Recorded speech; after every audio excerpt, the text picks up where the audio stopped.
Bago ko po simulan ang episode 21, nais ko pong magpasalamat sa suporta nila Jess Nadong 5163, George Notarte 5560, at Abdul Rahman Barago.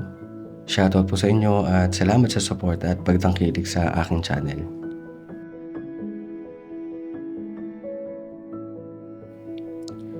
Mama Tess, andito na po ako. Wika ko. Pagkarating ko kila Mama Tess, hindi ako halos makagalaw dahil sa di kalayuan ay nakita ko ang isang lalaki na dahan-dahang lumilingon sa akin. Si Marco. Napatitig ako sa kanya. Wala pa din siyang pinagbago. Mas lalo pa nga ata siyang gumapo eh. Abot-abot ang aking kaba nang magtama ang aming mga mata. Genesis? Ikaw ba yan? Wika ni Marco. Genesis? Uy! Aba, itong batang to, bakit tulala ka dyan? Wika ni Mama Tess. Kamusta ka daw? Sabi ni Marco. Dagdag pa niya. Mabuti naman. Ikaw Marco, kamusta ka? Nauutal na bati ko naman sa kanya. Genesis, dyan ka na lang ba?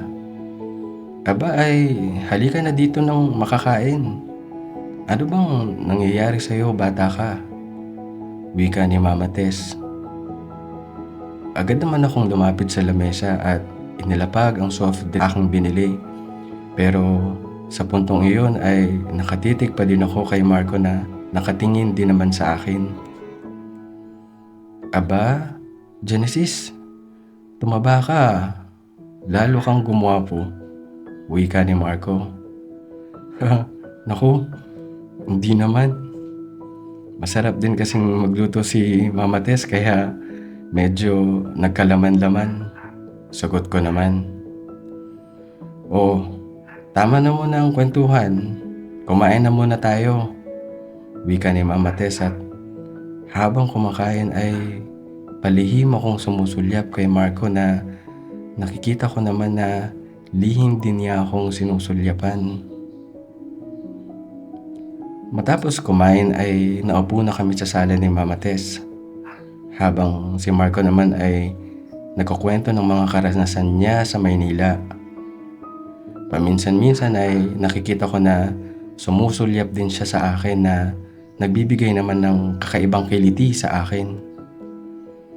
Maya-maya pa nga ay nagpaalam na kami ni Marco dahil lumalalim na din ang gabi. Hinayaan na din kami ni Mama Tess sapagkat alam din naman niya na pagod din si Marco sa mahaba nitong biyahe. Paakyat na kami ni Marco sa second floor nang hayain ko siyang magkape. Marco, baka gusto mo munang dumaan sa unit ko para magkape? Ayaw ko. Tsaan na lang. Baka hindi kasi ako makatulog. Pagsang-ayon naman ni Marco. Pagkabukas ng pinto ay sinulubong agad kami ni Winter. Winter, kamusta ka na? Bati ni Marco kay Winter habang nakaluhod sa harap ni Winter at hinihimas ang ulo nito. Ako naman ay dumiretso na sa kusina upang magpakulo ng tubig at gumawa ng tsaa. Matapos nito ay ibinigay ko kay Marco ang tsaa at naupo sa harapan niya.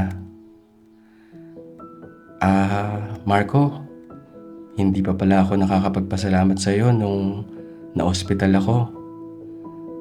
Salamat nga pala. Wika ko.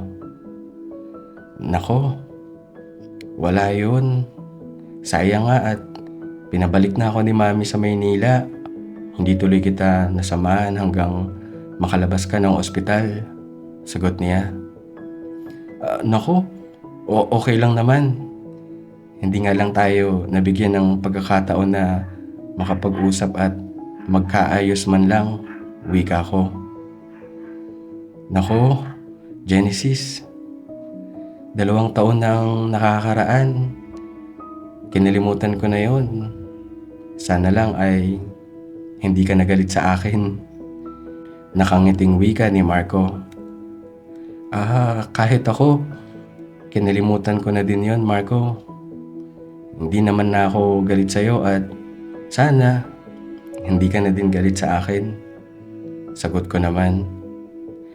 Di, friends na tayo niyan? Wika niya. Oo naman. Kung gusto mo ba akong maging friends, wala namang problema sa akin. Nakangiting sagot ko. Siyempre naman gusto ko, wika ni Marco. Namiss ko kaya tong si Winter. Dagdag pa niya habang hinahaplos ang likuran ni Winter sa tabi niya. Nagulat na lang ako nang biglang tumunog ang alarm ng aking cellphone. Oras na pala ng pag-inom ko ng gamot. Dali-dali akong tumayo at nagtungo sa may kusina. Kumuha ng isang tableta sa ibabaw ng ref at mabilis na ininom ito na pilit itinatago kay Marco. Maya-maya pa nga ay nagpaalam na siya.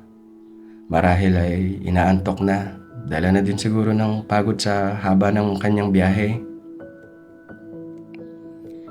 Nang makaalis si Marco ay agad naman akong naghanda sa pagtulog. Pagkahiga ko sa aking kama ay si Marco pa din ang inaiisip ko. Kung bakit ay hindi ko alam. Ang alam ko ngayon ay masaya ako sa isiping magkakaroon na din kami ng panibagong simula. Maya-maya pa nga ay mahimbing na ang aking tulog. Epekto na din ng gamot na aking iniinom araw-araw. So bago po natin ituloy ang istorya, nagustuhan niyo po ba mga ka-pride? For your opinion, post lang po tayo sa comment section. Binabasa ko po yan at sinisikap na kayo ay ma-replyan. Wag din po nating kalimutang mag-subscribe, i-share, i-like at i-hit ang notification bell para updated po kayo sa mga susunod na episode. Maraming salamat po. Kinabukasan ay maaga akong nagising. Agad akong bumangon para maghanda ng almusal. Dadaan nga pala si Erica ngayon at dito mag-aalmusal. Matapos makapagluto ay nag-check na din muna ako ng mga emails. Baka kasi may ipapagawa ang boss ko. At dahil siguro araw ng linggo ay wala akong natanggap na email mula sa kanya. At maya-maya pa nga ay dumating na si Erica. Kumain lang ito ng almusal at nagpaalam na din kaagad. Palibhasa ay galing sa double shift kaya malamang na antok na din ito.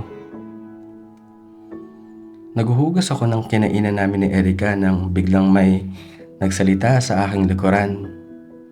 Si Marco pala yun na nasa loob na ng aking unit. Sino yung bisita mo kanina? Girlfriend mo? Wika niya. Natulala ako sa ayos ni Marco. Kitang-kita kasi ang maganda nitong hubog ng katawan sa suot niyang sando. Kitang-kita din ang hubog ni Junjun sa boxer niyang suot.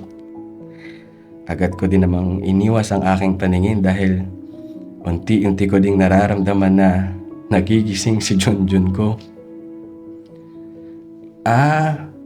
Si Erica? Hindi no. Kaibigan ko lang yun. Sagot ko naman. Kaibigan mo pa lang? Sagot ni Marco. Hindi no. At malabong maging girlfriend ko si Erica. Wika ko na pinagpatuloy ang paghuhugas ng pinggan. Mabuti naman. Bulong ni Marco. Ano yun? Tanong ko naman. Wala. Ang sabi ko, pwede bang makikain ng almusal? Nangingiting sagot ni Marco. Oo naman. Teka, ipaghahain kita.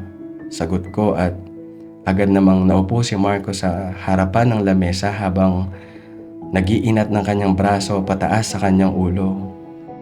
Kitang-kita ko naman na lalong lumaki ang mga muscle niya. Napakasarap naman nito. Hindi ko napigilang wika sa aking sarili.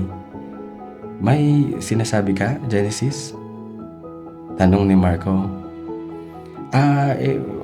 Wala.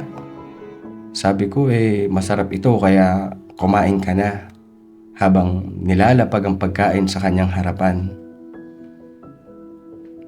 Nga pala, may gagawin ka ba ngayon? Tanong ni Genesis na sinisimulan ng kainin ng pagkain na aking inihain. Wala naman. Bakit? Tanong at sagot ko sa kanya. Papasama sana ako sa iyo ngayon. Mag-grocery, mamasyal na din, wika niya. Sige, wala din naman akong gagawin ngayong araw, wika ko. Ayos. Alis tayo maya-maya pagkakain. Maliligo lang ako. Gusto mong sumabay? Wika niya na agad ko namang ikinagulat. Ha? Ano? Gulat kong tanong. Kumain. Baka kako gusto mong sumabay kumain, sabi ko. Nakangiti naman niyang wika sa akin. Akala ko kung ano na Bulong ko naman. Mag-grocery na din siguro ako mamaya. O siya, tapusin mo na yung kinakain mo nang mahugasan ko na din yung pinagkainin mo para makapaligo na din ako. Wika ko. Pwedeng sumabay? Nakangiti niyang tanong sa akin. Ha? Nawika ko. Mag-grocery, Genesis. Pwede ba akong sumabay mag-grocery? Wika niya. Oo naman, syempre. Tugon ko. Bilisan mo na nga dyan. Pinagpapawisan ako sa iyo Dagdag ko pa. Tapos na po, wika niya. Hugasan mo na yan para makaligo na tayo. Nakangising dagdag niya. Agad ko namang kinuha ang pinagkainan ni Marco at itinulak na papalabas ng unit ko si Marco.